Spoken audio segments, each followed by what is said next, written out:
चलिए, आज के सप्ताह जो जो सप्ताह है इसमें क्योंकि 3 क्लासेस दी गई हैं, तो 3 क्लासेस के अंतर्गत जो आपदा प्रबंधन से संबंधित जो पहले आपसे वार्तालाप जो हुई थी कि आपदाएं कौन कौन सी आपदाएं, प्राकृतिक आपदाओं के बारे में आपको जानकारी दी थी, मानव या मानवीय आपदाएं कौन कौन सी उनके बारे में आपको जानकारी दी। तो जो पिछले के जो लेक्चर थे वो केवल पूरे के पूरे आपदाओं पर आधारित थे, कौन कौन सी आपदाएं थीं।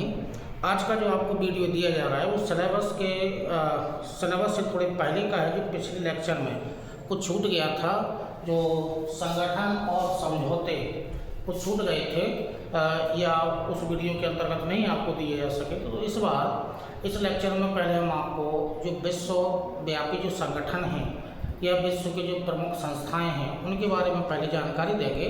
फिर जो टॉपिक चूँकि जो दिए गए हैं सिलेबस के अनुसार वो आपदा प्रबंधन से संबंधित समन तैयारियां, जोखिम वगैरह जो भी होगा केंद्रीय स्तर पर, राज्य स्तर पर और जिला स्तर पर जो भी कार्यक्रम चलाए जा रहे होंगे या जो भी संस्थाएं कार्य कर रही होंगी उसको फिर उसी क्रम में आपको भारत से संबंधित भारत में जो भी नीतियां, जो राष्ट्रीय नीति है प्राकृतिक आपदा से संबंधित वो आपको दी जाएगी। तो आज हम आपको संगठन जो दिया गया है, संगठन से संबंधित टॉपिक दे रहे हैं या संगठन कौन कौन से हैं जो विश्वव्यापी संगठन हैं। ठीक है, तो इन संगठन और समझौते की आवश्यकता क्यों पड़ी कि चूँकि वर्तमान समय में जो प्राकृतिक संसाधन हैं, इन प्राकृतिक संसाधनों का मानव ने अत्यधिक उपयोग किया है।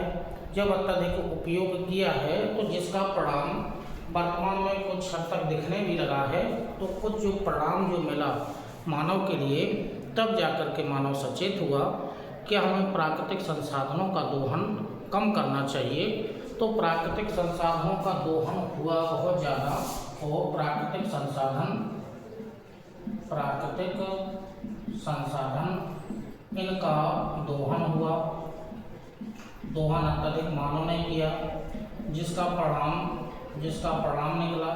और परिणाम जब निकला तो फिर ये सोचा गया कि अब हमें प्राकृतिक संसाधनों का संरक्षण, संवर्धन करना चाहिए।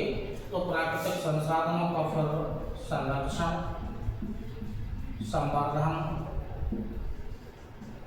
संवर्धन किया जाना चाहिए। तो जब ये परिणाम निकला कि मानव के लिए ये घातक सिद्ध होने लगा है, प्राकृतिक संसाधनों का अत्यधिक दोहन करने से ग्रीन हाउस गैसों की मात्रा अत्यधिक बढ़ गई है, ग्लोबल वार्मिंग की प्रोसेस शुरू हो गई है, तब मानव सचेत हुआ। ठीक है, तब मानव सचेत हुआ, तब विश्व स्तर पर बहुत सारे जो संगठन हैं, अंतर्राष्ट्रीय संगठन, उनकी स्थापना की गई और साथ साथ में बहुत सारे समझौते भी किए गए हैं। तो जब ये परिणाम निकला कि प्राकृतिक संसाधनों का दोहन अत्यधिक होने से प्राकृतिक पर्यावरण का प्रदूषण शुरू हो गया है, बहुत सारी समस्याएं उत्पन्न होने लगी हैं, ग्लोबल वार्मिंग की प्रक्रिया है वो शुरू हो गई है। तब विश्व स्तर पर ये सोचा गया कि अब हमें प्राकृतिक संसाधनों के संरक्षण, संवर्धन के लिए संगठन, जो विश्वव्यापी संगठन है, इसके लिए विश्वव्यापी या अंतर्राष्ट्रीय संगठन की स्थापना अब की जानी चाहिए। तो इसी क्रम में जो आगे आपको दे रहे हैं वो जो अंतर्राष्ट्रीय संगठन है उनसे संबंधित जानकारी आपको दी जा रही है।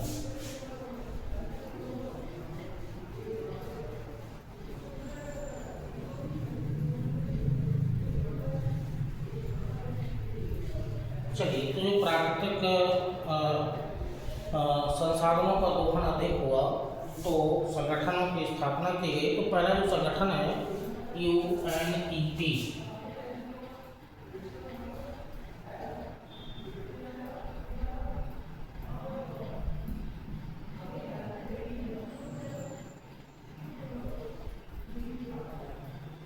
ये पहला संगठन है। यूनाइटेड नेशन एनवायरनमेंटल प्रोग्राम इसका पूरा नाम है।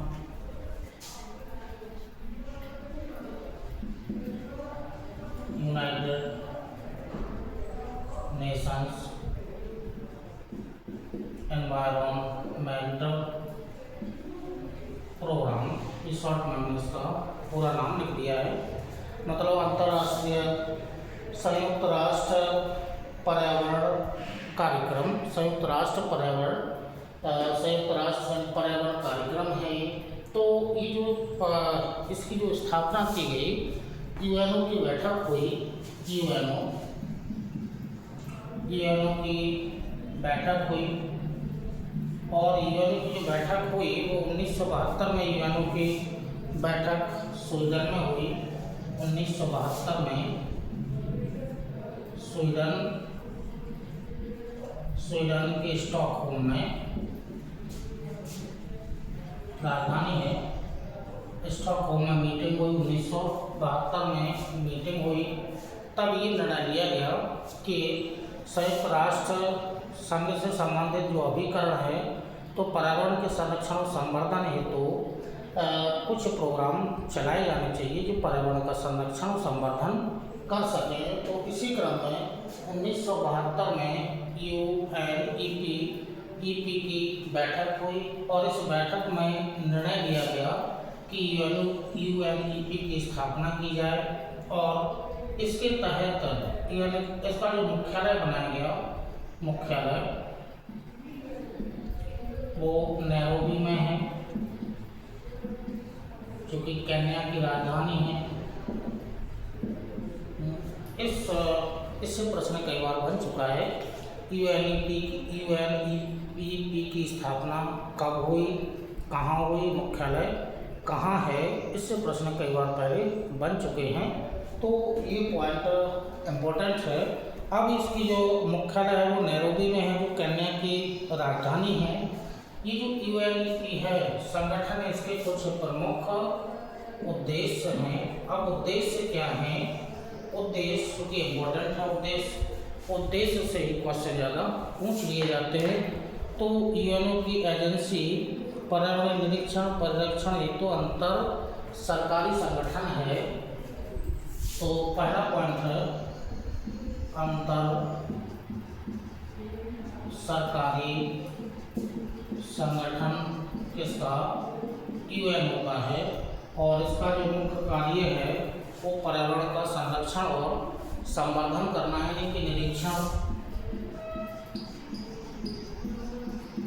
संवर्धन और संरक्षण करना इसका मुख्य उद्देश्य हो जाएगा। संरक्षण करना इसका मुख्य उद्देश्य हो जाएगा।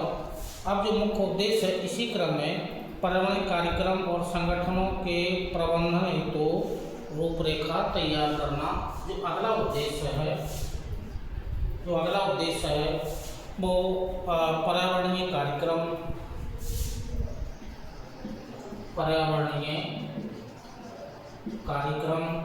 प्लस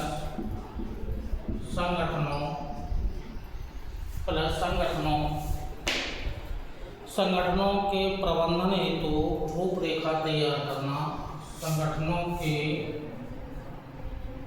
प्रबंधन हेतु रूपरेखा तैयार करना, ये दो इसके मुख्य उद्देश्य हैं।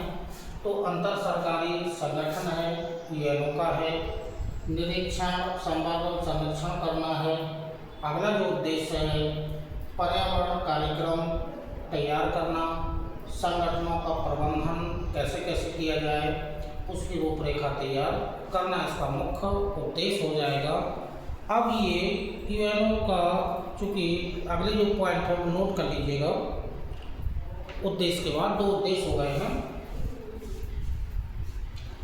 यूएनओ का ऐच्छिक पर्यावरणीय फंड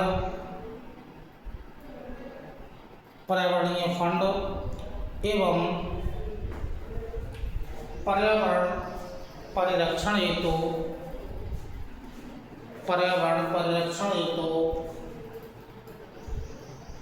आर्थिक सहायता उपलब्ध कराना।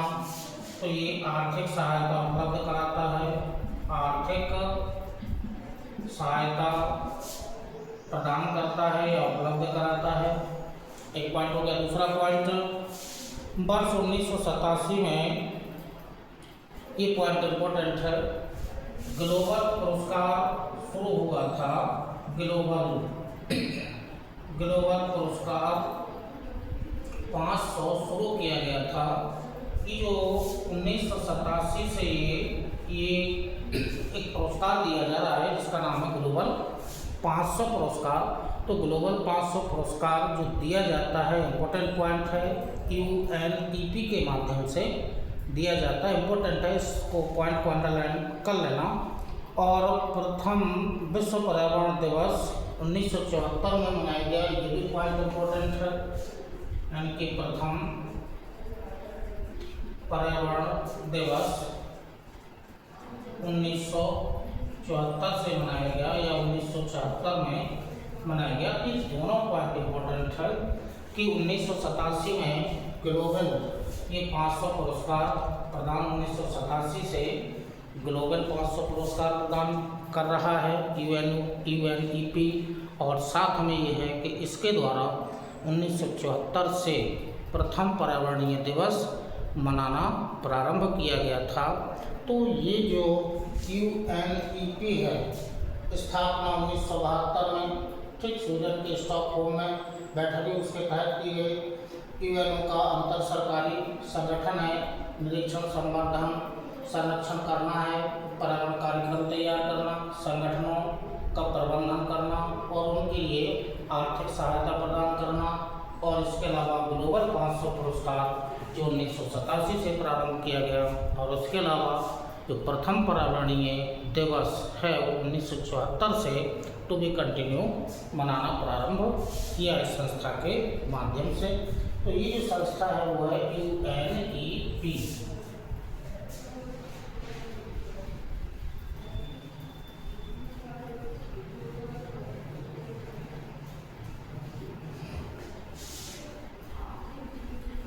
एक संस्था हो गई है UNEP।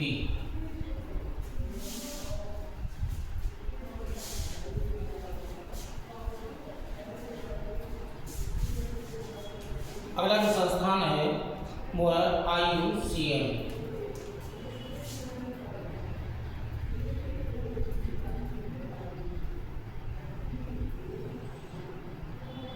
International union,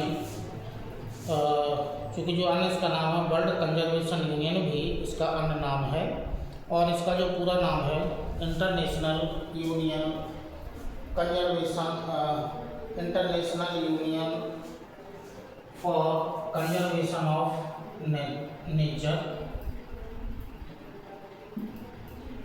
international union for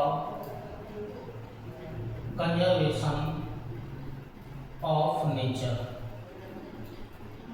ये इसका पूरा नाम है। तो इंटरनेशनल हमने शॉर्ट में लिख दिया है, international union for conservation of nature. ये इसका जो अन्य नाम है वर्ल्ड कंजर्वेशन यूनियन भी इसका अन्य नाम है। वर्ल्ड कंजर्वेशन यूनियन भी इसका जो अन्य नाम है वो वर्ल्ड कंजर्वेशन यूनियन भी इसका दूसरा नाम है। अब ये जो मुख्य रूप से जो यूएनओ का पर्यवेक्षण, यूएनओ ने इसे पर्यवेक्षण का दर्जा तो दिया है, यूएनओ द्वारा पर्यवेक्षण का दर्जा तो है, पर्यवेक्षण का दर्जा तो इसे यूएनओ के माध्यम से दिया गया है, लेकिन यह यूएनओ का अंग नहीं है, यूएनओ का अंग नहीं। इम्पोर्टेंट है पॉइंट, यूएनओ का अंग नहीं है, ये अंग नहीं। और ये पॉइंट ज़्यादा इम्पोर्टेंट है। IUCN है वो यूएनओ का, उसने पर्यवेक्षण का दर्जा तो दे दिया लेकिन इसे अपना अंग नहीं बनाया है IUCN को। अब जो क्या है कि इसकी जो स्थापना हुई थी वो अक्टूबर 1949 में, स्थापना अक्टूबर 1949 में से स्थापना हुई थी। 49 में स्थापना हो गई थी। तो ये सबसे बड़ा और सबसे पुराना संगठन भी है, ठीक है, सबसे बड़ा भी है और सबसे पुराना भी संगठन। 1949 में स्थापना, सबसे पुराना और सबसे बड़ा संगठन भी था। मुख्यालय इसका ग्लैंड में है, मुख्यालय जो है इसका मुख्यालय ग्लैंड,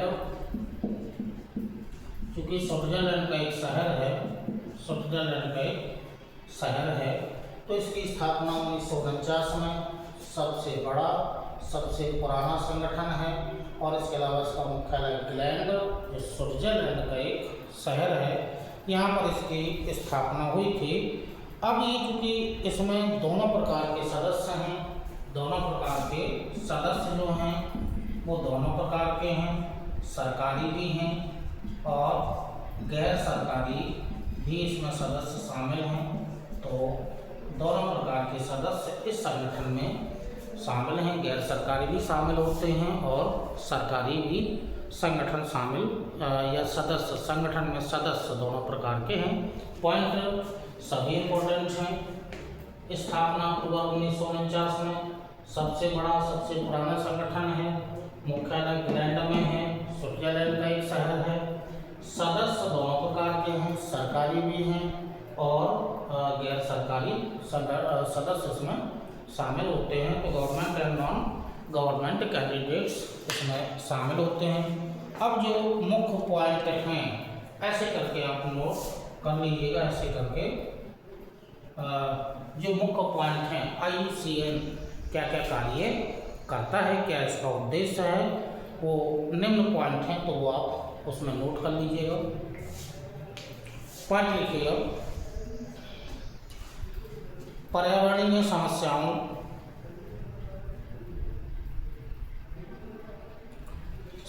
का व्यवहारिक समाधान, पर्यावरणीय समस्याओं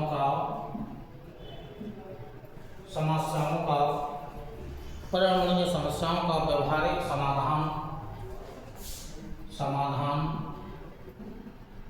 शोध और संवर्धन करना है, शोध एवं संवर्धन करना है। तो पर्यावरणीय समस्याओं का व्यवहारिक समाधान, शोध एवं संवर्धन करना इसका मुख्य उद्देश्य है। अगला पॉइंट लिखिएगा, नीतियों का क्रियान्वयन करता है, नीतियों का क्रियान्वयन करता है,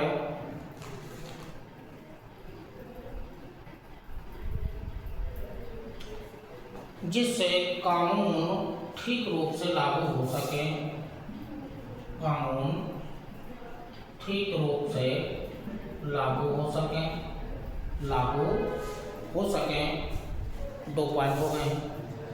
तीसरा पॉइंट लिखिएगा, जैव विविधता का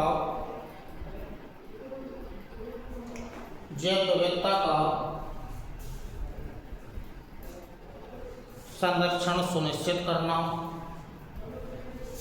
जैव विविधता का संरक्षण सुनिश्चित करना,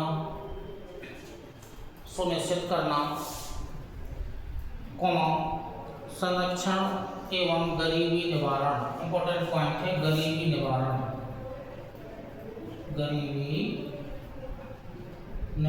करना, ये पॉइंट इंपॉर्टेंट है, गरीबी निवारण करना।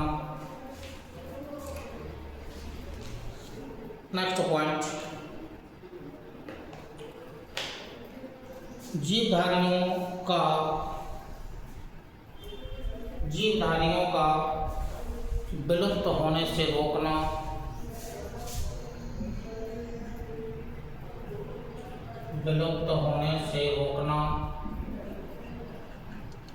जीवधारियों का विलुप्त होने से रोकना, क्योंकि रेड डाटा बुक में इसका नाम दिए गए, लिस्ट दी गई है।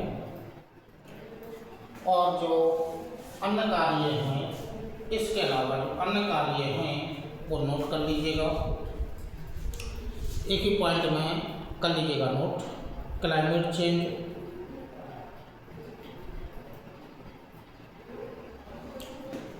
Climate change, sustainable energy,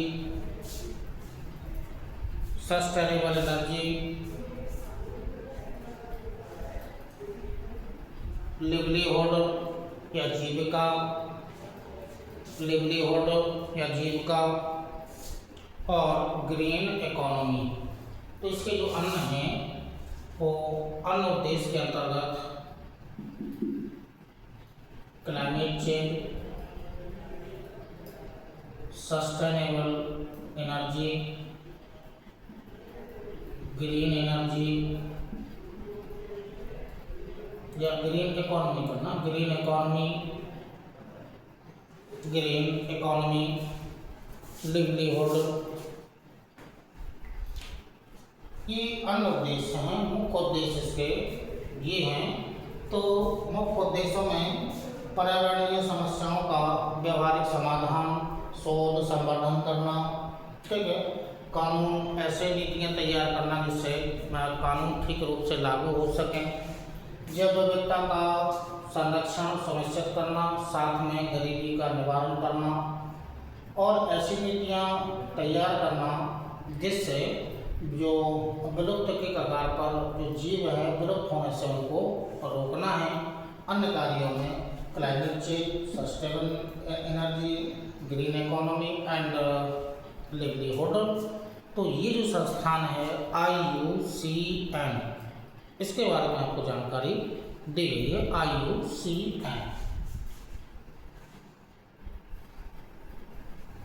IUCN हो गया।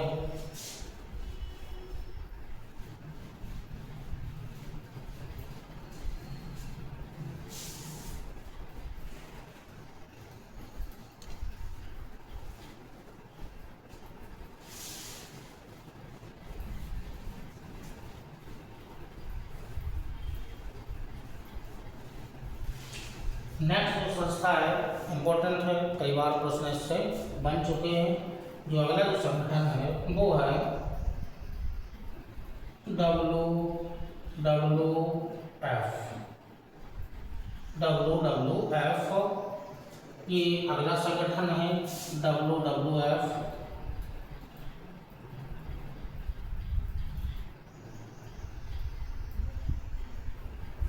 वर्ल्ड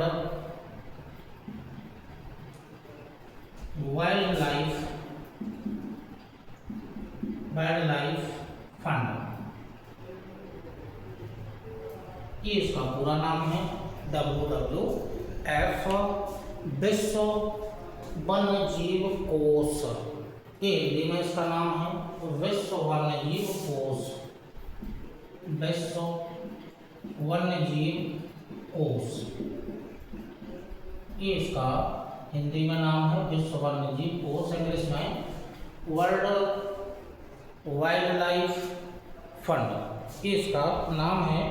अब जो हमें इसको मोस्टली जो जानना है कि इसका क्या क्या हमें इसके बारे में जानना है, ठीक है। एक तो ये है जो मोस्टली जो क्या है, अंतर्राष्ट्रीय गैर सरकारी संगठन है, इम्पोर्टेंट पॉइंट है।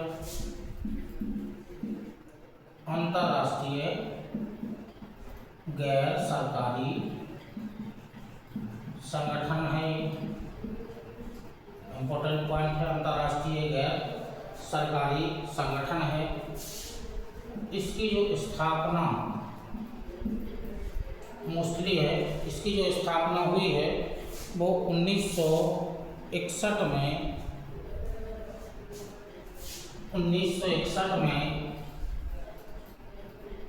स्विट्जरलैंड में हुई और एक धार्मिक ट्रस्ट के रूप में हुई, और जो ट्रस्ट के रूप में हुई, ये ट्रस्ट के रूप में हुई। तो 1961 ज़्यादा इम्पोर्टेंट है। WWF की स्थापना स्विट्जरलैंड में 1961 में की गई और धर्मार्थ ट्रस्ट के रूप में इसकी स्थापना हुई थी। अब इसका चूँकि जो मुख्य कार्य है, इसका मुख्य जो कार्य है, शॉर्ट में कार्य आपको बता रहे हैं क्या क्या इसके कार्य हैं मुख्य रूप से। तो इसको जो कार्य है, संरक्षण, शोध और पुनर्स्थापना, संरक्षण करना, पर्यावरण का संरक्षण करना, शोध करना और पुनर्स्थापना करना, ये इसके मुख्य कार्य हैं। पर्यावरण का संरक्षण, जैव विविधता का संरक्षण, या जो संसाधन ज़्यादा जिनका संसाधन का उपयोग किया जा चुका उनका संरक्षण करना, संवर्धन करना, शोध करना और पुनर्स्थापना करना। इसका जो स्लोगन है,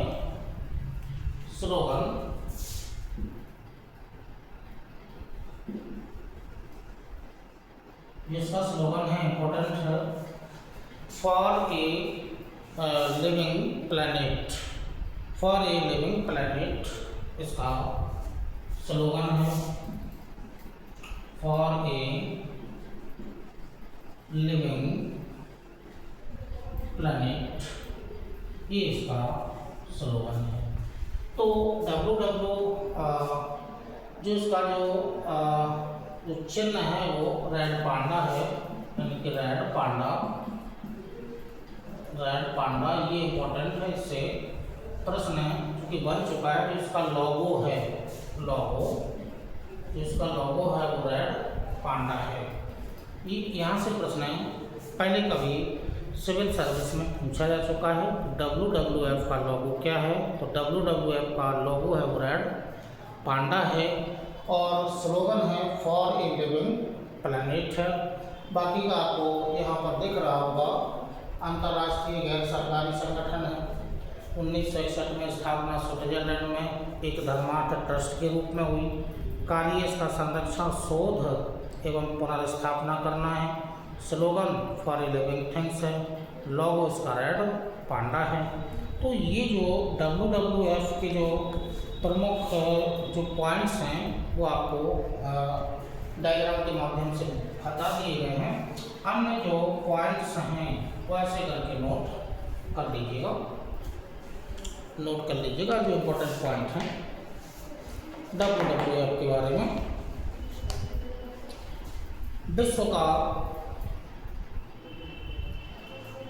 विश्व का सबसे बड़ा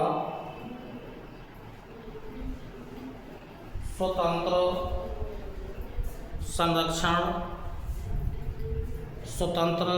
संरक्षण संगठन है, जिसके कोष में व्यक्तिगत, स्वैच्छिक और व्यक्तिगत कोष में जो उनका फंड में जो फंड देते हैं वो व्यक्तिगत कोई दे सकता है, कुछ देश इसमें दे सकते हैं, कोई स्वैच्छिक रूप से दे सकता है और मुख्य रूप से जो विकसित देश हैं ब्रिटेन, USA, ये जो विकसित देश हैं ये इसमें मोस्टली फंड देते हैं। ठीक है, तो फंड हो गया इनका मतलब फंड में कौन कौन शामिल हैं? व्यक्तिगत, स्वैच्छिक एवं कुछ देश हैं जैसे USA, ब्रिटेन, ये कुछ अन्य देश भी हैं। एक पॉइंट हो गया। दूसरा पॉइंट नोट करिएगा, जैव विविधता का संरक्षण। जैव विविधता का संरक्षण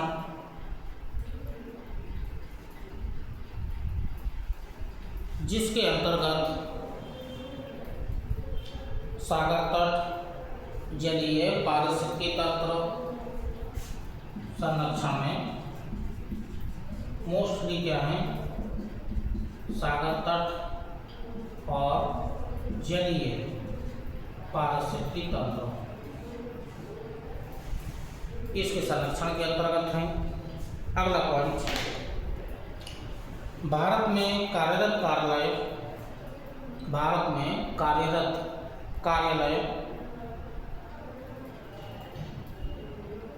जिसके अंतर्गत पृथ्वी काल आंदोलन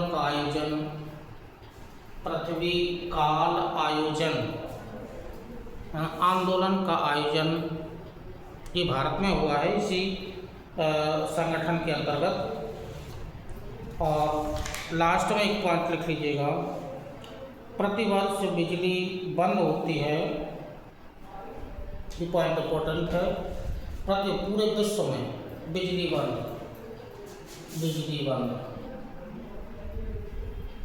पूरे विश्व की बिजली बंद होती है। ठीक है, जो मार्च का जो अंतिम सोमवार है, ठीक है, अंतिम सोमवार को होती है 8:30 से लेकर के 9:30, 1 घंटे के लिए पूरे विश्व की बिजली बंद होती है या जो लाइट बंद होती है। मार्च के अंतिम शनिवार को करना, सोमवार नहीं है, शनिवार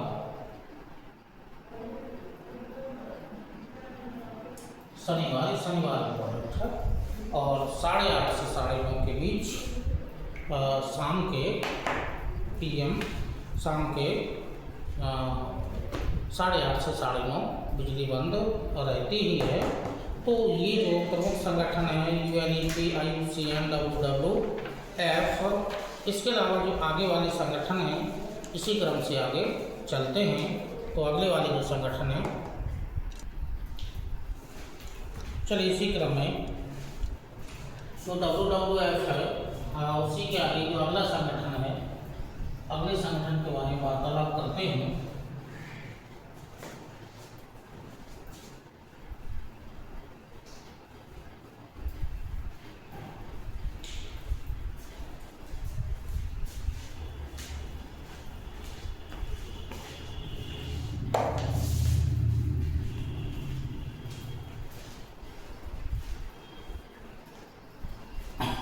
अगला जो संगठन है वो साइट्स है, CITES, साइट्स।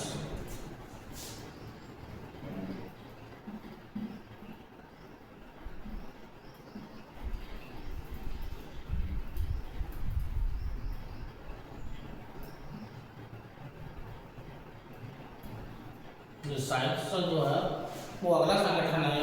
तो इस साइड में चूँकि जो वाशिंगटन समझौता हुआ था उसके तहत इसकी स्थापना हुई थी। Washington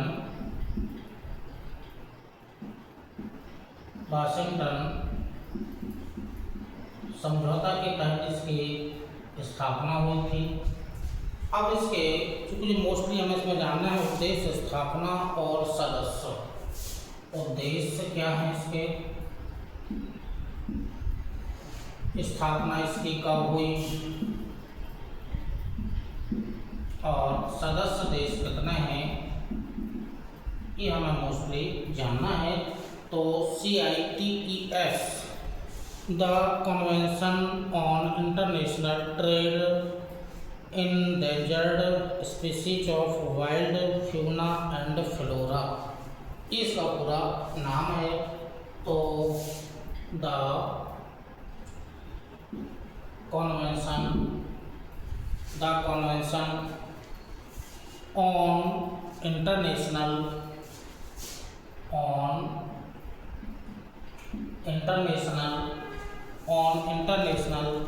endangered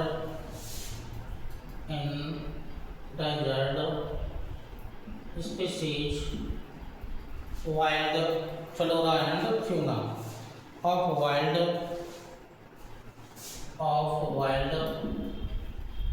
flora and fauna, ये इसका पूरा नाम है। द कन्वेंशन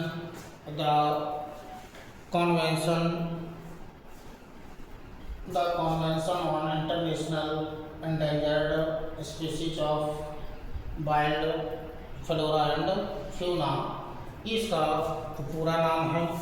जो इसके उद्देश्य हैं, उद्देश्य यह सुनिश्चित करना है कि जंगली जानवरों एवं पौधों को अंतर्राष्ट्रीय व्यापार और उनके अस्तित्व एवं उत्तरजीविता को खतरा ना हो। तो उद्देश्य में नीचे लिख लीजिएगा, स्थापना में नीचे लिख लीजिएगा। सदस्य जो हैं वो सदस्यों की जो संख्या है 183, प्रेजेंट टाइम में 183 सदस्य हैं। ठीक है, जो स्थापना हुई है वो स्थापना मार्च 1973 में इसकी स्थापना हुई थी। मार्च 1973 में स्थापना हुई थी लागू हुआ था 1975 से एक कानून के रूप में, और भारत इसका 1976 से सदस्य है।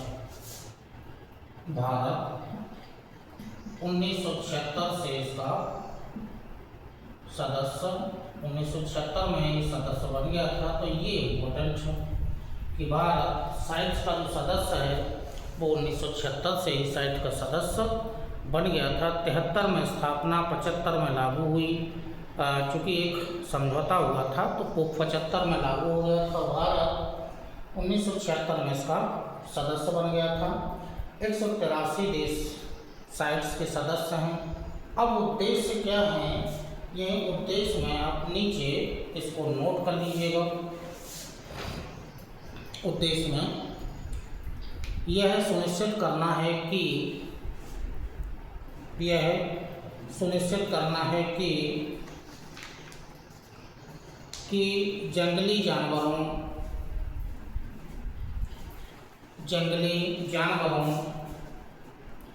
एवं पेड़ पौधों के अंतर्राष्ट्रीय व्यापार से उनके अस्तित्व एवं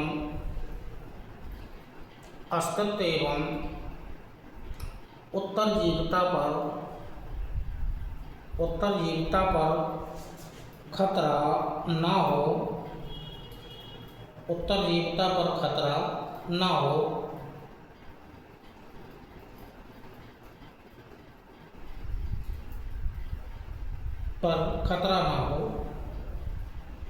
तो ये साइट्स का मुख्य काम है। परिशिष्ट के अंतर्गत इसमें 3 भागों में परिशिष्ट है वो बांटा जाए तो संकटग्रस्त स्थिति, विश्व में संकटग्रस्त की स्थिति नहीं, और जो तीसरा है किसी एक देश द्वारा संरक्षित है। तो अब इसके अंतर्गत बहुत सारे पॉइंट्स आ जाएंगे, तो उसके अंतर्गत हम परिशिष्ट में अभी नहीं जा रहे हैं। जो अगला जो संगठन है CMS,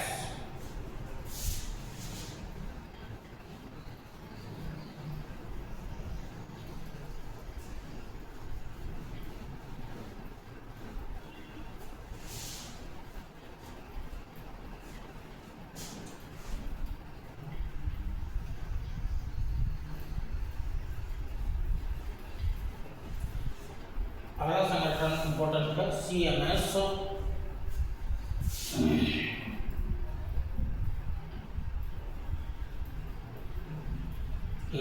संगठन है CMS, जो पूरा नाम है convention on the conservation of migratory species of wild animals.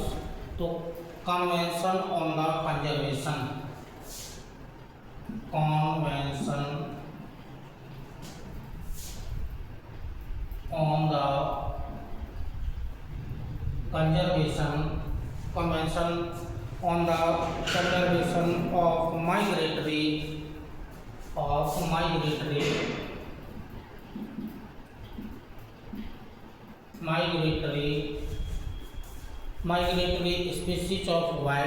of migratory species of wild animal, animals, ये इसका फुल फॉर्म है। ठीक, CMS का ये फुल फॉर्म है। अब जो इसका जो संरक्षण है, इस संस्था का संरक्षण है वो UNEP के द्वारा किया जाता है। संरक्षण UNEP के माध्यम से किया जाता है। और हिंदी में है प्रवासी जंगली प्रजातियों के संरक्षण पर सम्मेलन। प्रवासी, नोट कर लीजिएगा, प्रवासी जंगली प्रजातियों के संरक्षण पर सम्मेलन,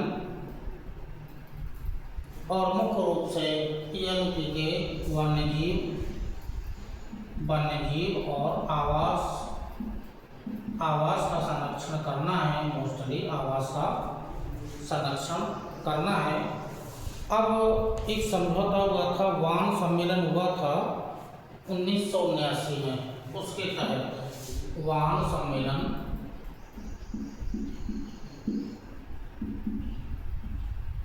वान सम्मेलन हुआ था, क्योंकि जर्मनी में है, वान शहर है, जर्मनी का एक शहर है। तो ये एक समझौता हुआ था 1979 में, उसके तहत इसकी स्थापना हुई थी 1900। तो CMS की जो स्थापना है जर्मनी में हुई थी, वान शहर में हुई थी, 1979 में हुई थी। अब इसके क्या क्या कार्य हैं या क्या उद्देश्य हैं, वैसे आप नोट करके आप लिख लीजिएगा। CMS के क्या क्या कार्य हैं। पहला पॉइंट लिखिएगा, सभी प्रकार के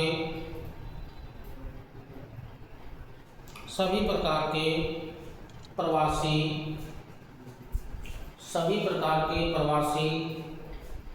पशु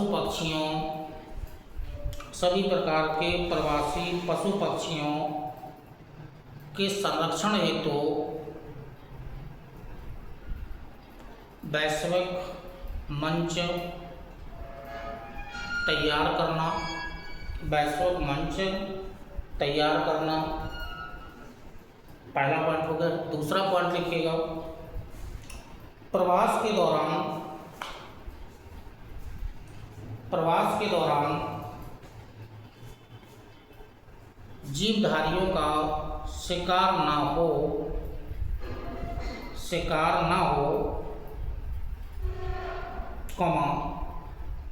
सरकारों के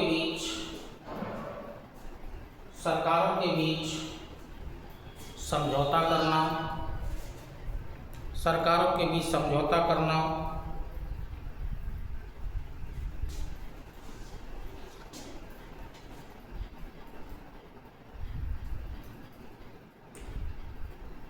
भारत इसका पॉइंट इम्पोर्टेंट है, 1983 से पक्षधर है,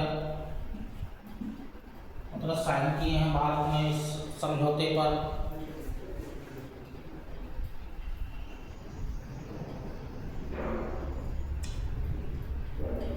अगला पॉइंट कर लीजिएगा, एक आमूर बाज है, आमूर बाज, ये मंगोलिया की प्रजाति है, मंगोलिया, और ये जो पक्षी है भारत प्रवास करता है। तो मंगोलिया और भारत सरकार के बीच में समझौता हुआ है, आमूर बाज को लेकर के पक्षी है।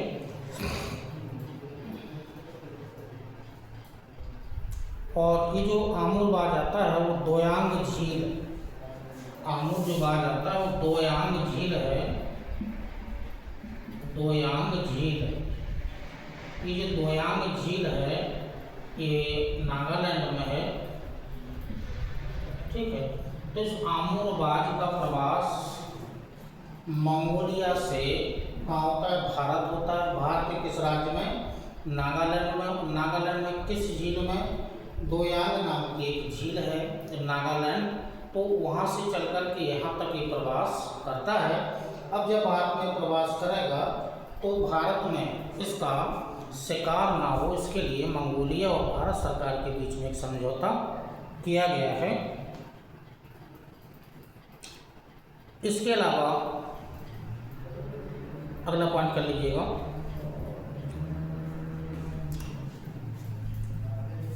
विलुप्त होने का खतरा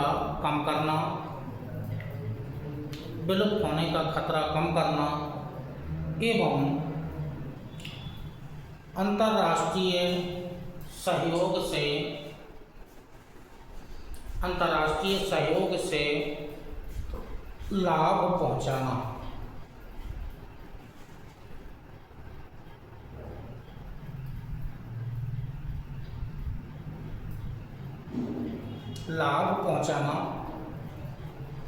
ये जो मुख्य कार्य हो गए हैं ये CMS के हैं, ठीक है। तो ये आपको पॉइंट्स दिख रहे होंगे। CMS संगठन है। अगला जो संगठन है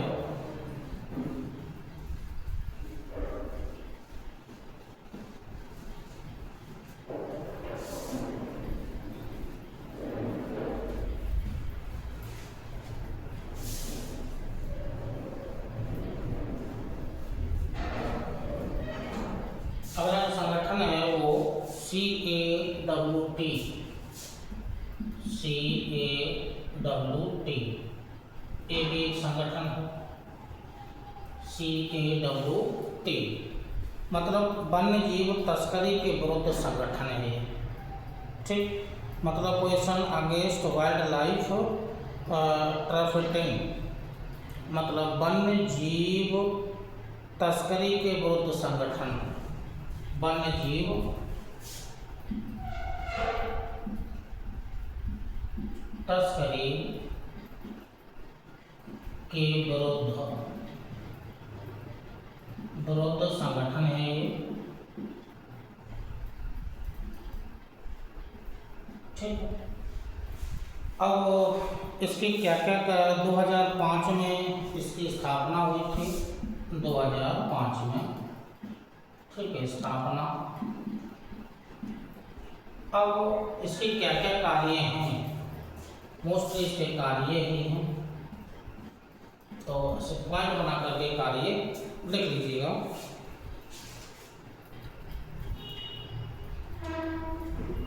पॉइंट बनाइएगा। यह प्रशिक्षण एवं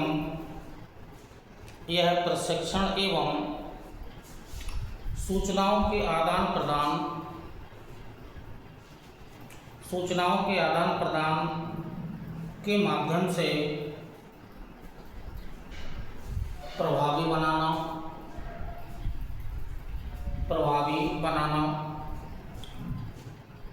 नेक्स्ट पॉइंट, जागरूकता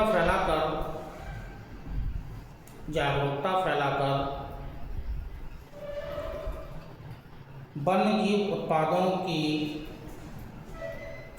वन्यजीव उत्पादों की मांग को कम करना।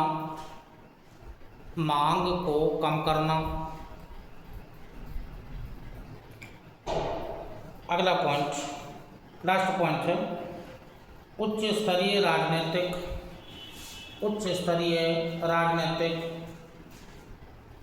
इच्छा शक्ति को प्रेरित करना। तो ये CAWT के जो मुख्य उद्देश्य हैं, यानी कि विश्व स्तर पर ये जागरूकता फैलाता है कि जो वन्य जीव हैं इनका संरक्षण किया जा सके, मतलब इनका शिकार ना हो, इसके लिए जागरूकता फैलाना इसका मुख्य उद्देश्य हो जाएगा। अब जो अगला संगठन है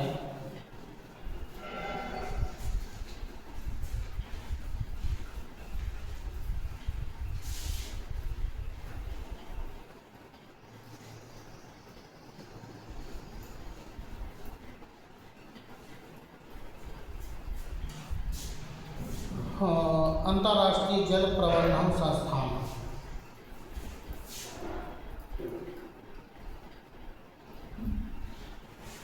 अंतर्राष्ट्रीय जल प्रबंधन संस्थान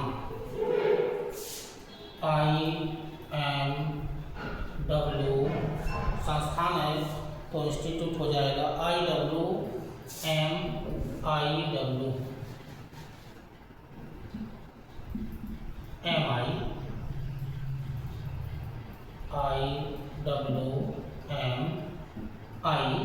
इंटरनेशनल वाटर मैनेजमेंट इंस्टीट्यूट है, यानी कि अंतर्राष्ट्रीय जल प्रबंधन संस्थान। अंतर्राष्ट्रीय जल प्रबंधन संस्थान, अंतर्राष्ट्रीय जल प्रबंधन संस्थान, ठीक, IWMI। तो इसका जो मुख्यालय है वो कोलंबो में है। श्रीलंका की राजधानी कोलंबो में इसका मुख्यालय है।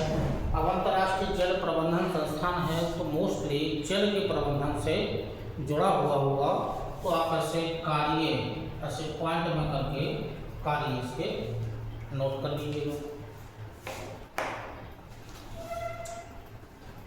एक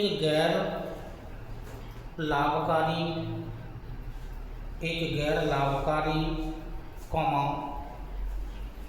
गैर सरकारी, गैर लाभकारी, गैर सरकारी वैज्ञानिक शोध संगठन, वैज्ञानिक शोध संगठन जो विकासशील देशों में, अंडरलाइन कर लेना, विकासशील देशों में जल और भूमि संसाधनों के, जल और भूमि संसाधनों के सतत उपयोग को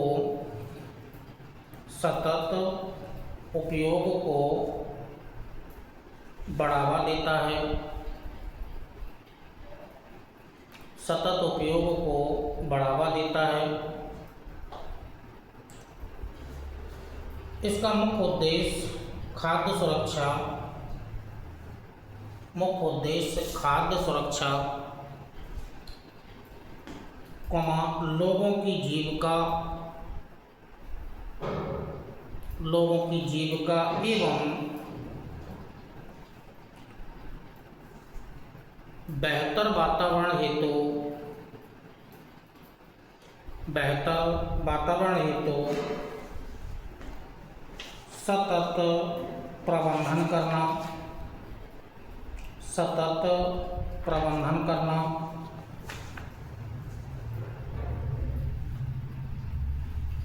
चलिए, ये प्रमुख विश्व के प्रमुख संगठन हो गए हैं, ये अंतर्राष्ट्रीय संगठन पूरे कंप्लीट हो गए हैं। मुख्य आपको जहाँ से क्वेश्चन बनने की संभावना या जहाँ से क्वेश्चंस बने हैं, तो ये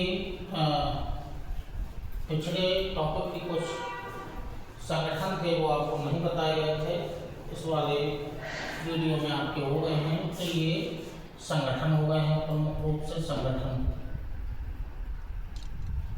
अब बात करते हैं जो समझौते हैं, पर्यावरण से संबंधित कुछ समझौते हो गए हैं, तो अब वार्तालाप समझौतों के होते हैं। तो चूंकि पिछले वीडियो मैंने किसी न किसी वीडियो में आपसे वार्तालाप हुई होगी, तो हमने उन संगठनों, उन समझौतों के बारे में जो पर्यावरण संरक्षण संवर्धन से संबंधित हैं और जो प्राकृतिक संसाधनों की सुरक्षा से संबंधित हैं, तो कुछ या जो ग्रीन हाउस गैसों से संबंधित कुछ जो संगठन समझौते हुए थे, तो 1979 में जो प्रथम जलवायु सम्मेलन हुआ था, तो उसी क्रम में जो जेनेवा में हुआ था, उसी क्रम में आपको कुछ संगठनों के बारे में आपको जानकारी दी गई होगी, जिसमें जो मुख्य जो समझौते थे, एक तो 1987 में एक जो समझौता हुआ था, 1987 में एक समझौता हुआ था जिसका नाम था मॉन्ट्रियल प्रोटोकॉल, मॉन्ट्रियल प्रोटोकॉल। ये समझौता इम्पोर्टेंट था, 1987 में हुआ था। शॉर्ट में आपको दे रहे हैं, इसके बाद कुछ समझौते हैं जो आपको विस्तृत जानना है, क्योंकि इनके बारे में हम आपको पहले से कभी लिखवा चुके हैं या पढ़ा चुके हैं। तो मॉन्ट्रियल प्रोटोकॉल समझौता हुआ था, मॉन्ट्रियल कनाडा का एक शहर है, यहाँ समझौता हुआ था। और ये जो मोस्टली जो समझौता था वो मोस्टली था क्या, जो CFCs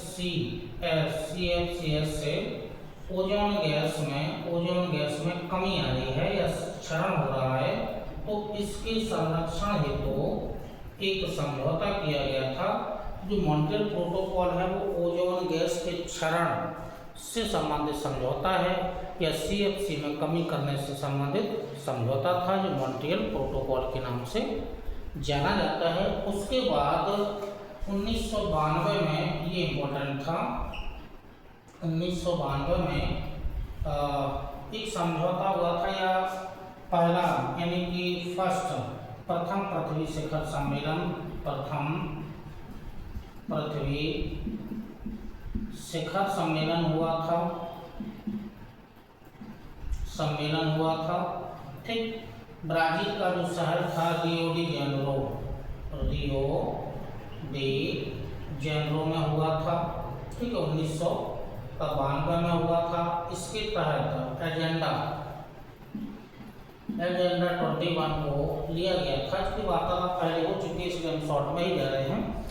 और ये तय हुआ था कि जो विश्व स्तर पर जो कार्बन डाइऑक्साइड की मात्रा ज़्यादा बढ़ गई है, या एजेंडा 21 का मतलब होगा विश्व की समस्याओं और उनके संरक्षण से संबंधित कार्य किया जाना था।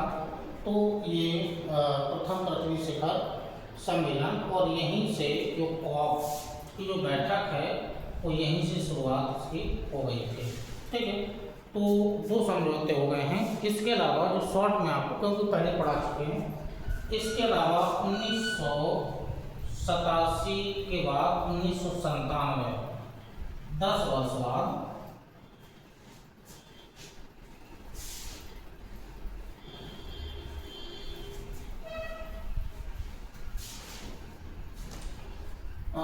क्योटो प्रोटोकॉल,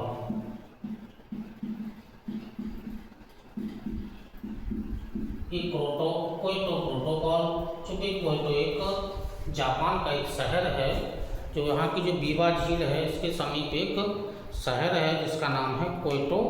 तो जापान के शहर क्योटो में एक सम्मेलन हुआ, और ये जो सम्मेलन हुआ वो 1997 में हुआ था।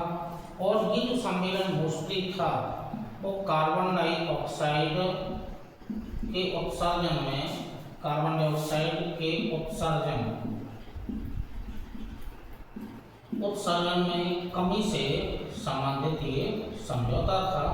तो जो मॉन्ट्रियल प्रोटोकॉल है वो ओजोन गैस के क्षरण से संबंधित था, या CFC में क्लोरोफ्लोरोकार्बन्स के उत्पादन में कमी करना था। और जो क्योटो प्रोटोकॉल है वो कार्बन डाइऑक्साइड का जो उत्सर्जन अत्यधिक हो रहा है, जिससे ग्लोबल वार्मिंग की प्रोसेस शुरू हो रही है, उसको कम करना था। तो क्योटो प्रोटोकॉल का संबंध कार्बन डाइऑक्साइड का जो एमिशन हो रहा है उसमें कमी लाना था, कमी करना था। फिर चूँकि 2004 में पूर्ण रूप से इसने कानूनी रूप धारण कर लिया था, और तब से लागू हो गया था कि या तो कोई देश अकेले या फिर कई देश आपस में मिलकर के, या कई संगठन आपस में मिलकर के कार्बन डाइऑक्साइड के उत्सर्जन में कमी करें। तो अभी सभी पर ये कानूनी रूप से लागू हो गया था। तो इसी क्रम में अब जो कुछ अन्य जो समझौते हैं उनके बारे में थोड़ी सी जानकारी आपको दे रहे हैं इसी क्रम में।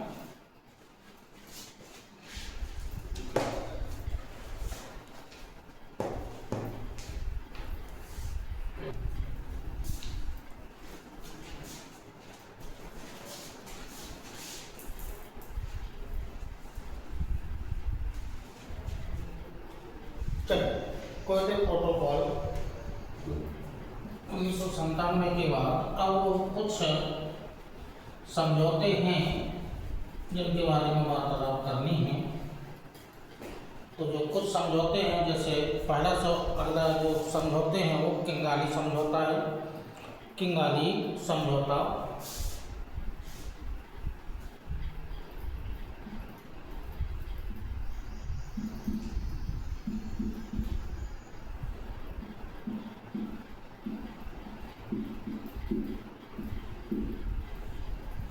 इसके बारे में वार्तालाप करनी है। तो जो किंगाली, रवांडा जो एक देश है अफ्रीका महाद्वीप का, रवांडा, उसकी राजधानी किंगाली है। यहाँ पर एक समझौता हुआ था जिसे किंगाली समझौते के नाम से जाना जाता है। यह समझौता अक्टूबर 2016 में ये समझौता हुआ था। अक्टूबर 2016 में ये समझौता हुआ था। इसे किंगाली समझौता के नाम से जाना जाता है। और इसमें 197 देश, जो देश हैं 197 देशों ने भाग लिया। 197 देश मतलब इसके प्रतिभागी थे। 197 देशों ने भाग लिया था। और HCF, मुख्य मुद्दा HCF था, हाइड्रोकार्बन्स, जो हाइड्रो HCF से संबंधित ये मोस्टली HFC, हाइड्रोफ्लोरोकार्बन्स। CFC के स्थान पर, क्लोरोफ्लोरोकार्बन के स्थान पर HFC, हाइड्रोफ्लोरोकार्बन का प्रयोग किया जाना था, तो ताकि जिससे ओजोन गैस का संरक्षण किया जा सके। मतलब इससे किसका संरक्षण होगा? ओजोन गैस का संरक्षण किया जा सके। ठीक है, ओजोन गैस का जो क्षरण हो रहा है उस क्षरण को रोका जा सके। तो ये जो समझौता हुआ था, ठीक है, 2016 में हुआ था।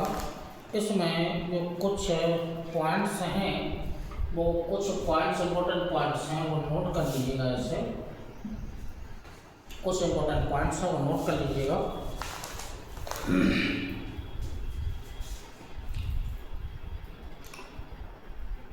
ग्रीन हाउस गैसों का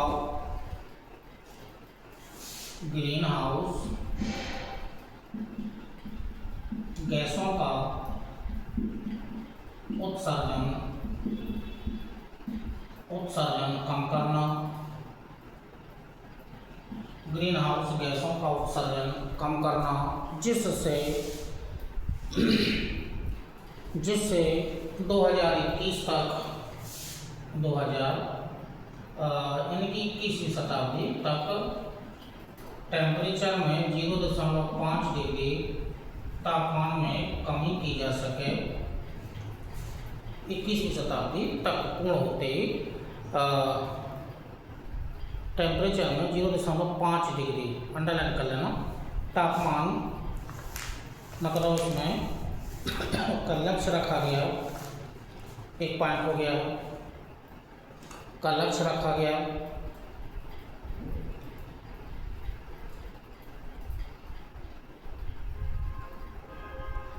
अगला पॉइंट, किगाली समझौता या यह समझौता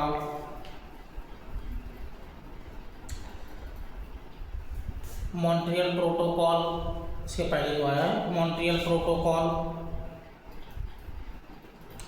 जिसमें ओजोन गैस के क्षरण के लिए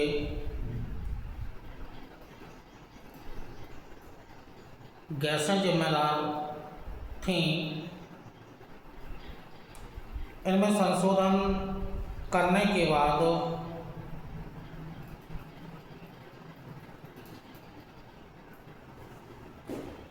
ग्लोबल वार्मिंग से संबंधित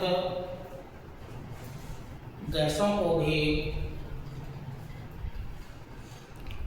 को भी शामिल किया गया।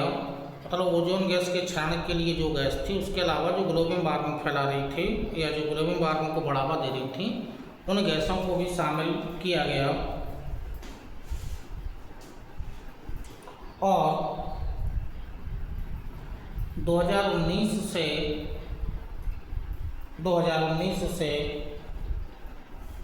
सदस्य देशों के लिए यह बाध्यकारी हो गया है।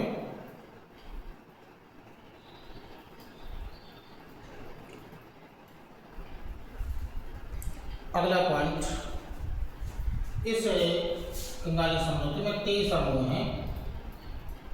प्रथम समूह, द्वितीय समूह है और तृतीय समूह। 3 समूह इसमें, क्योंकि 3 पूरे विश्व को या सदस्य देशों को 3 समूहों में से बांटा गया है। अब 3 समूह का उद्देश्य क्या है, क्या क्या है? पहले समूह में अमेरिका, उत्तरी दक्षिण दोनों हो जाएगा, प्लस EU, ये दोनों सदस्य, मतलब दोनों संगठन या पूरा अमेरिका, उत्तरी अमेरिका, दक्षिणी अमेरिका, और साथ में EU, यूरोपीय यूनियन, ये सदस्य हैं इसके अंतर्गत, प्रथम समूह के अंतर्गत।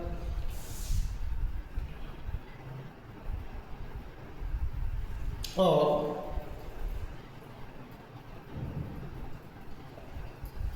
HFC के उत्पादन को स्थिर करना और 15% कमी लाना है। ठीक है, ये स्थिर करना है। ये पहला समूह है। दूसरा समूह में जो चीन, ब्राज़ील और अफ्रीका, दूसरे समूह में चाइना, ब्राज़ील और पूरा अफ्रीका महाद्वीप इसमें शामिल है। ठीक, अब दूसरे समूह के लिए बाध्यकारी क्या है?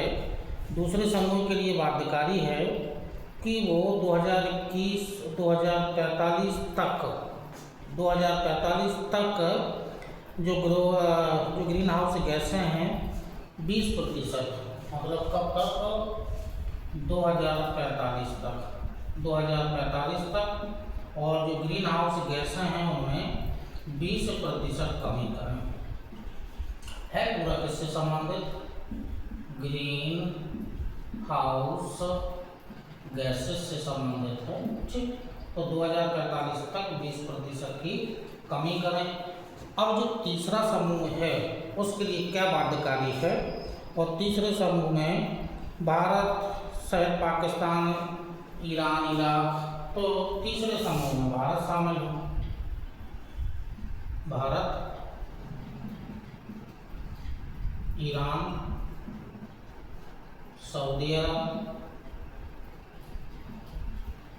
पाकिस्तान, अफगानिस्तान, ये देश इसमें शामिल हैं। तो भारत तीसरे समूह में शामिल है और भारत के लिए बाध्यकारी है कि 2047 तक 15% कम करें। 2047 तक 15% कम करें। तो जो किंगाली समझौता है उसके तहत ग्रीन हाउस गैसों का उत्सर्जन चूँकि कम करना है 21वीं शताब्दी तक, तो अभी ग्रीन हाउस गैसों के आधार पर इन 3 समूहों में से बांट लिया है। पहला समूह में पूरा अमेरिका, ठीक, और EU संगठन पूरा शामिल है। तो ये जो ग्रीन हाउस गैसें हैं इनका उत्पादन 15% कम करें, लेकिन कब तक कम करें? 2036 तक दिया गया है इसे, 2036 तक। ठीक है, कितना कम करें? 15% कम करें। दूसरे समूह में चाइना, ब्राज़ील और पूरा का पूरा अफ्रीका महाद्वीप है। इनके लिए बाध्यकारी ये है, जो ग्रीन हाउस गैसों से 15%, उसमें 2045 तक 20% की कमी करें। और तीसरे समूह में भारत और उसके पड़ोसी देश पाकिस्तान भी इसी में शामिल है, ईरान और भी देश हैं, ठीक है, सऊदी अरब वगैरह इसमें शामिल हैं। अब इनके लिए बाध्यकारी क्या है कि 2047 तक 15% ग्रीन हाउस गैसों का उत्सर्जन कम करें। तो ये जो पर्यावरण के संरक्षण से संबंधित एक किंगाली समझौता था। इसी क्रम में जो अगला समझौता है दक्षिणी एशिया सरकारी पर्यावरण कार्यक्रम।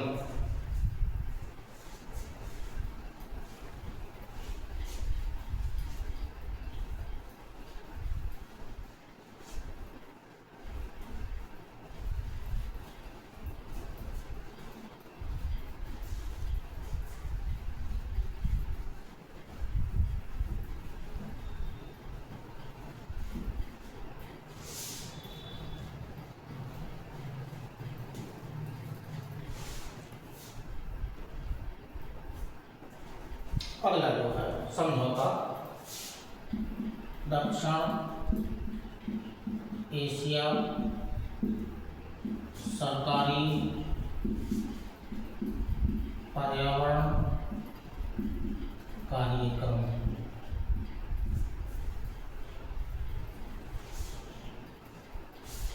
दक्षिण एशिया सरकारी पर्यावरण कार्यक्रम। अभी दक्षिण एशिया से मोस्टली संबंधित है। तो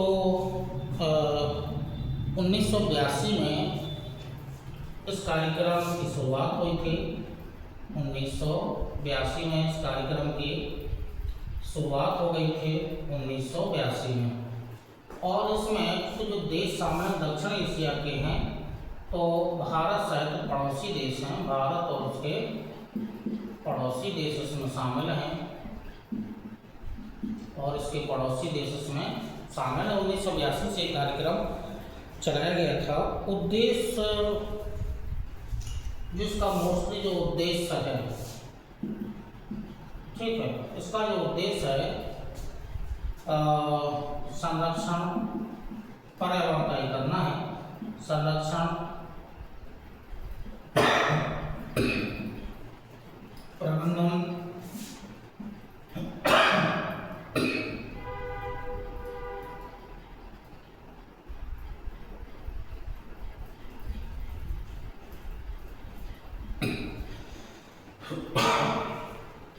ये इसका उद्देश्य है। भारत और उसके पड़ोसी देश इसमें शामिल हैं, नेपाल, भूटान, बांग्लादेश, पाकिस्तान, श्रीलंका, मालदीव,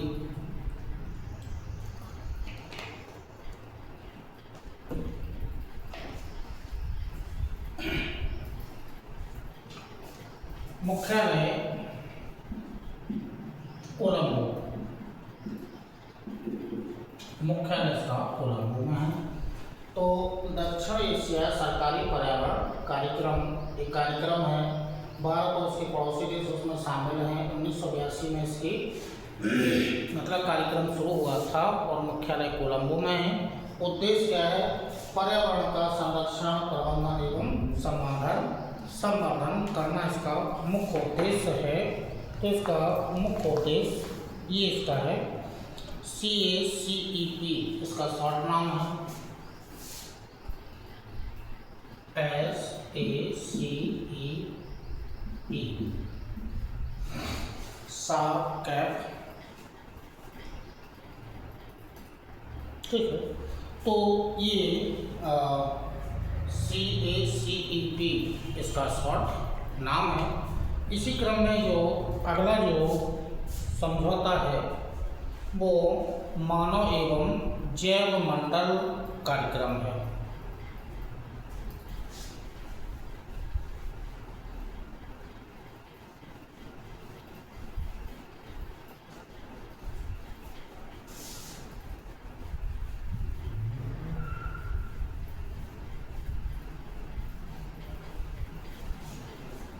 मानव एवं जैव मंडल कार्यक्रम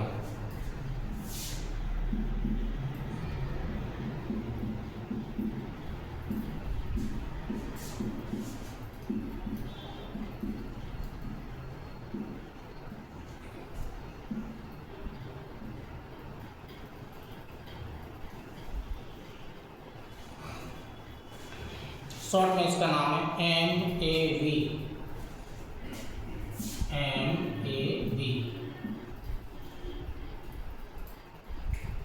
man and biodiversity programme.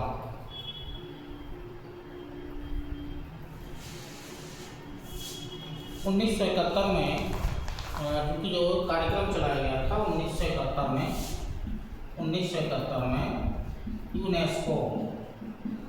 UNESCO के माध्यम से कार्यक्रम चलाया गया था। अब कार्यक्रम है क्या?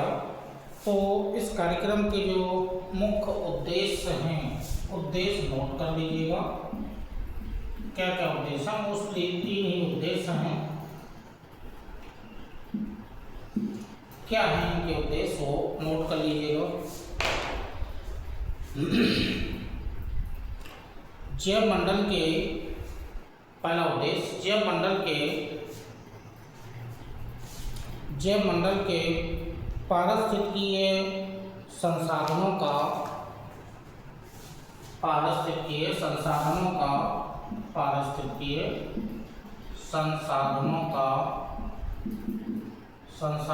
का प्रबंधन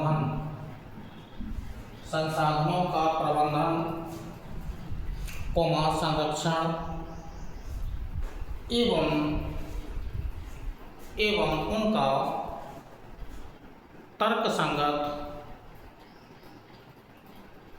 तर्कसंगत उपयोग सुनिश्चित करना है। तर्कसंगत उपयोग करना सुनिश्चित किया गया। एक पॉइंट हो गया। दूसरा पॉइंट बनाइएगा, प्राकृतिक पर्यावरण पर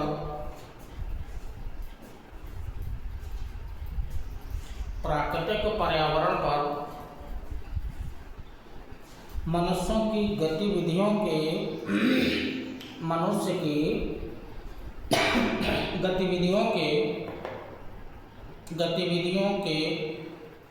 प्रभावों की भविष्यवाणी करना, उनकी मानवीय गतिविधियों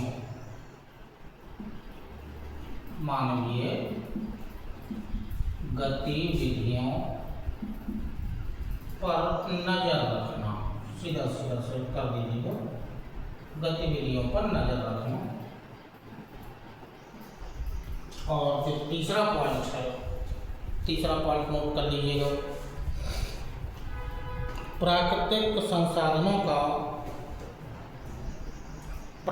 संसाधनों का वैज्ञानिक आधार पर प्रबंधन करना,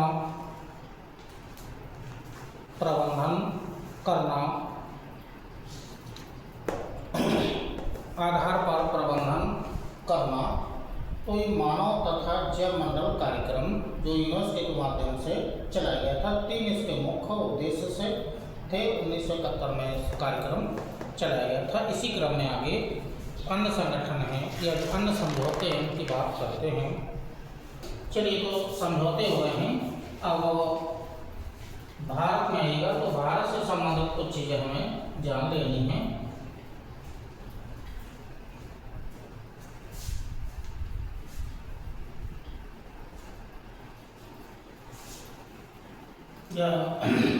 भारत की प्रमुख जो संस्थाएं हैं, अब भारत से हमें मोस्टली भारत से जोड़ना है।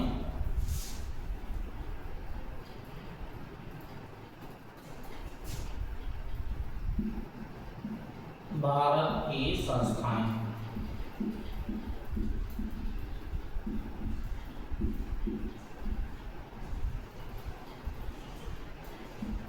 भारत की भी संस्थाएं जो मोस्टली पर्यावरण उसके संरक्षण से संबंधित संस्थाएं हैं, तो उन संस्थाओं में भारतीय प्राणी विज्ञान सर्वेक्षण जो प्रमुख है, भारतीय प्राणी विज्ञान सर्वेक्षण एक तो संस्था ये है। क्या है उसके बारे में अभी जानकारी ले रहे हैं। एक संस्थान हो गया। दूसरा संस्थान है भारतीय वन सर्वेक्षण, भारतीय वन सर्वेक्षण। जो तीसरा जो मुख्य संस्थान है वो है भारतीय वनस्पति सर्वेक्षण, भारतीय वनस्पति सर्वेक्षण। जो अगला संस्थान है वो केंद्रीय चिड़ियाघर प्राधिकरण,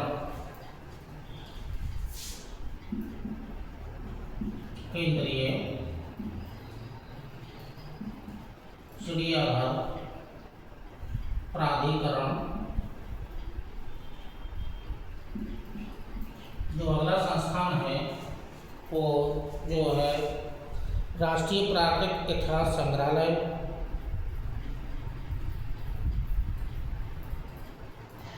या पर्यावरण सूचना प्रणाली, लास्ट में कर दीजिएगा, पर्यावरण सूचना प्रणाली।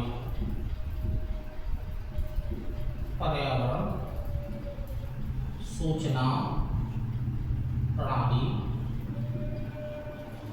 ये भारत के प्रमुख संस्थान हैं जो पर्यावरण के संरक्षण, संवर्धन और उसके प्रबंधन से जुड़े हुए हैं।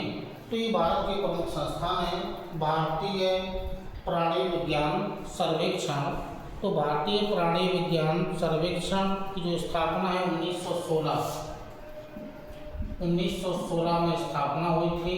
कलकत्ता या कोलकाता इसका मुख्यालय बनाया गया था, तब से वहीं पर ही है। इसके अलावा इसके 16 क्षेत्रीय केंद्र हैं, 16 क्षेत्रीय केंद्र हैं, ठीक। और भारतीय प्राणी सर्वेक्षण या प्राणी विज्ञान सर्वेक्षण है तो मुख्य कार्य हैं लुप्तप्राय जीवों का सर्वेक्षण करना, पर्यावरण प्रभाव का मूल्यांकन करना और देश में समृद्ध प्रजातीय जंतुओं की विविधता का अध्ययन करना। तो ये इसका भारतीय प्राणी विज्ञान सर्वेक्षण का मुख्य कार्य है। इसमें कोलकाता मुख्यालय क्षेत्रीय और बाकी का पर्यावरण से संबंधित जुड़े इसके कार्य हैं। और भारतीय वन सर्वेक्षण 1981 में स्थापना हुई थी। देहरादून इसका मुख्यालय बनाया गया था। तो ये यहाँ से डायरेक्ट प्रश्न बन जाता है। तो 4 इसके क्षेत्रीय कार्यालय हैं, क्षेत्रीय कार्यालय 4 क्षेत्रीय कार्यालय हैं, ठीक। बाकी का भारतीय वन सर्वेक्षण है तो देश के वन क्षेत्र तथा वन संसाधनों से संबंधित आंकड़े एकत्रित करना, डाटा आंकड़े एकत्रित करना इसका मुख्य कार्य हो जाएगा। फिर है भारतीय वनस्पति सर्वेक्षण। तो भारतीय वनस्पति सर्वेक्षण चूँकि पुराना है, 1890 में इसकी स्थापना हो गई थी। क्योंकि सबसे पुराना संगठन यही है, ब्रिटिश काल में इसकी स्थापना हुई थी। और इसके जो मुख्य कार्य हैं, कलकत्ता में इसका कार्यालय ही है, मुख्यालय है कलकत्ता में, ठीक।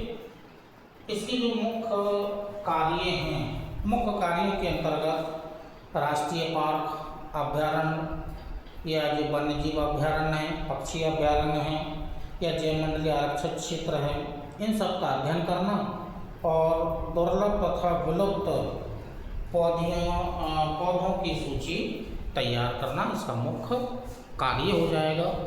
फिर एक केंद्रीय चिड़ियाघर प्राधिकरण है। तो 1992 में इसकी स्थापना हुई थी।